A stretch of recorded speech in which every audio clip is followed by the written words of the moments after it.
Big Al, Big Bourbon. Bring it on.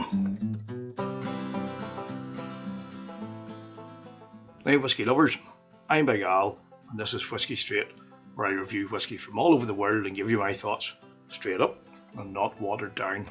If that's the kind of thing you like to see, you've come to the right place.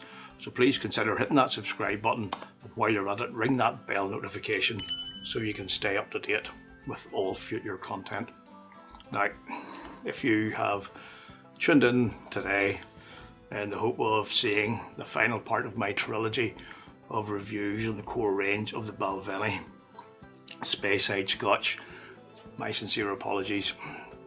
The sample of 17-year-old Doublewood that I had bit the dust.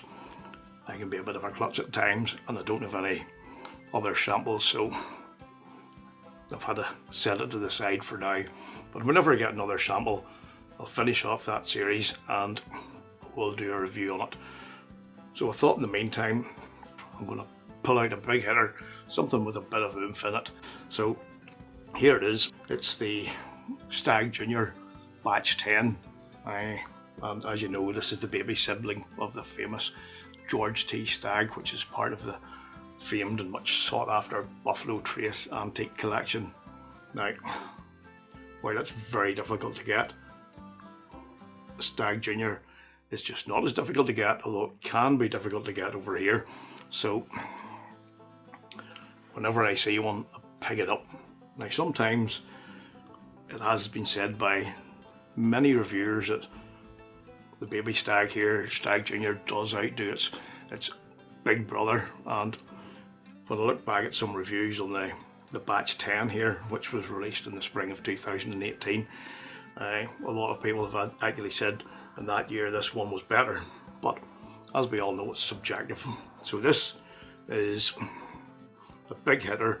It's got a proof of 126.4, that's 62.3% ABV for us UK people, and it is a high proof indeed, but actually it's the lowest of any of the Stagg Jr batches yet. But whatever way you look at it, this really is a monster of a bourbon, and for high proofers like me, it's a must buy. So simple as that. I've had a few, maybe 5 or 6 different batches over the years, and I've yet to have one that disappoints me. This one doesn't either. Don't want to give too much away right now, but just let's get right on into it. When you've got a big barrel proof unchilled filtered beauty like this, you just want to jump straight into it and enjoy what it's got to offer. So we'll get right on in here with the nosing. Sláinte. Rich brown sugar, molasses, some orange peel. And it's quite funny now, that orange peel is something I do tend to get quite a lot when it comes to the higher proof bourbons, and usually on the ones I get it on, there are ones that I really do tend to hit the spot for my big style. Now, as you can see from the bottle, I've gone down to it quite a lot. There's not that much left. It has been given time to oxidize, to open up, so I'm really getting the best out of it now, and it really is coming through on the nose. Just to add to those other flavours, I'm getting some vanilla, a bit of oak in there too. In fact, quite a bit of oak now, and a wee jab of nutmeg to spice things up. Now it's not that big whack in the beak. Well, that's Northern Iron speak for a punch in the mouth. It's not that big whack in the beak that you would expect from something that's such a high proof. It's just like that, a wee bit of jab of nice spice and heat, just to give it a wee bit of extra zing. But while you do have that, the nose, it does give a lovely feel of richness, depth of flavour, and a higher proof. But if I was to be doing this as a blind tasting and nosing, there's no way from the nose, as good and all as it is, with that richness and depth, you would not think that the proof is as high as it is, and that's not a bad thing, because it shows, probably for better more than worse, that this is actually a very balanced bourbon. So before we get into the tasting, let's give it another nosing and see if there's anything more in there.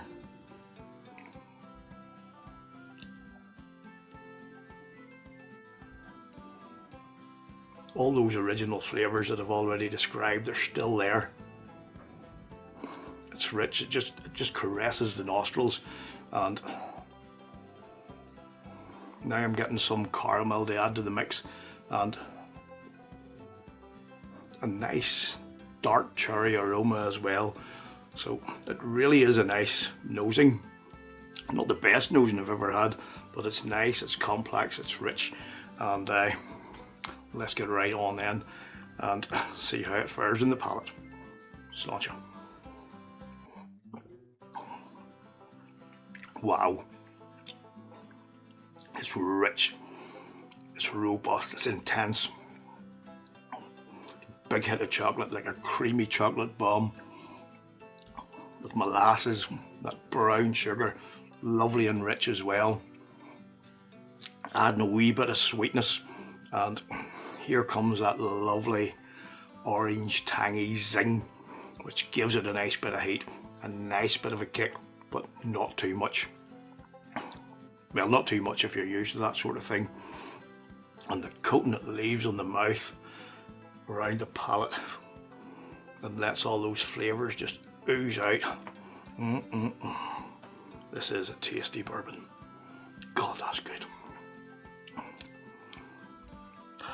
It's just a taste fest, it really is. A taste fest, a flavour fest. Beautiful. So let's go in for number 2 and see what I can add to the party that's already going on in my mouth.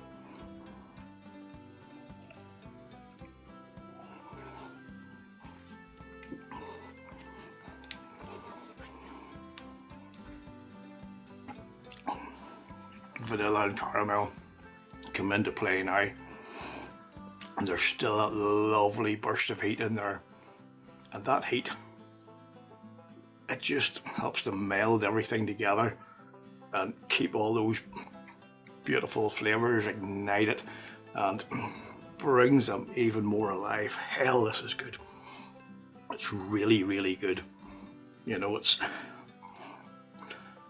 not something for a beginner in whiskey or a beginner in bourbon, but it is something to aspire to, something to work your way up to, and something that once you've got a bit of experience, you're going to come into, and you're just going to really enjoy it for what it is. So we'll go in for number 3 and then sum up. Cheers. All those beautiful flavours are still there. It's chocolate, the molasses, the brown sugar, the vanilla, the oak. There's some caramel coming into play now as well, and a nice, rich, deep, oaky char that just keeps on going and going and going. Like this finish, it's long, it lingers, it's full of flavour, it's rich, it's robust, this is the finish you want in your bourbons, it's the finish you want in whiskey. Something that you can just sit back, relax and enjoy and say, my God, this is damn near as good as it gets. This is damn good stuff. But anyway, let's get on with the summing up. This is a bourbon, it's not for the faint of heart. It's not for the newbie. It's definitely one you'll have to work your way up to, one you'll have to get used to. And you know what, even when you are used to it, it can still take you by surprise. You know, one moment you're sitting there having a wee dram, you're savouring the rich, robust flavours, that nice warm glow and feel-good aura that it gives. And then it's 10 hours later and you wondered what the hell has just happened. Well, that's what I've been told anyway. You know, obviously I can't speak from experience. Well, if you believe that, you'll believe anything. Has happened to me a couple of times, apparently, from what I can remember. So I'm told. But anyway, this really is a monster of a bourbon. And in the UK here, it'll set you back around 80 quid if you're lucky enough to find it anywhere. But that really is money well spent. And this gets a whopping great big bold score of 92 from me. Now, why is it worth it? Well, it just offers so much. It's beautiful, it's big, it's bold, it's robust, it's rich, it's full of flavour. And with that proof, it's going to last you a bit longer, because you're not going to get down through it too quick, because you'll sip at it, and you'll sip at it. And as I say, it could take you by surprise. So it's one just to have a couple of pours of an evening and set it back before you get into trouble, you know. But even if you're not into the high proofs, or you're just starting out in your whiskey journey, as I've already said, it's not for the faint of heart, it's not for newbies. But if you do see a bottle, even if you are a newbie, it is worth picking up, because it's something you can work on. You can take a sip every now and then, get your palate used to those higher proofs, and you'll eventually come around to that way of being able to appreciate it in fullness. Because, you know, we all had to start somewhere. The first time I remember having this, like, I thought my head was going to blow up. Like, there was a fire in my mouth, it burned its way right down, and I thought, oh my god, what the hell is this? But now, I just persevered with it, as I did with other things like Booker's and other high proof pours. And you know what? You'll really be glad that you did. So,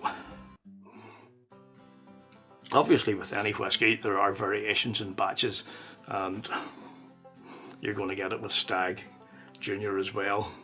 There are a lot of other reviewers out there who are more fortunate than me, who've had all the batches, who still have got a big range of them, and they can do like tastings and pick up the differences and nuances in each. But there's not a bad Stagg Jr out there as far as I'm concerned, but definitely not one that I've had. Anyway, I just love it. So I'll leave it like that. I'll not ramble on any longer. Thanks again for watching, folks. Really do appreciate your ongoing support. Remember to subscribe, hit the bell notification, give me the thumbs up, and let me know what your thoughts are on Stagg Jr or high proof bourbon in general. Really good to always connect with you guys and talk about our shared passion in whiskey and bourbon. So there we go, I'll leave it there. Hopefully this shitty weather will clear up soon. Hopefully this chest infection I have will clear up soon as well. So until the next time, folks, look after yourselves, stay safe, and drink your whiskey the way you like it. Sláinte. That's the George. It's not the George T. Stagg, you twat.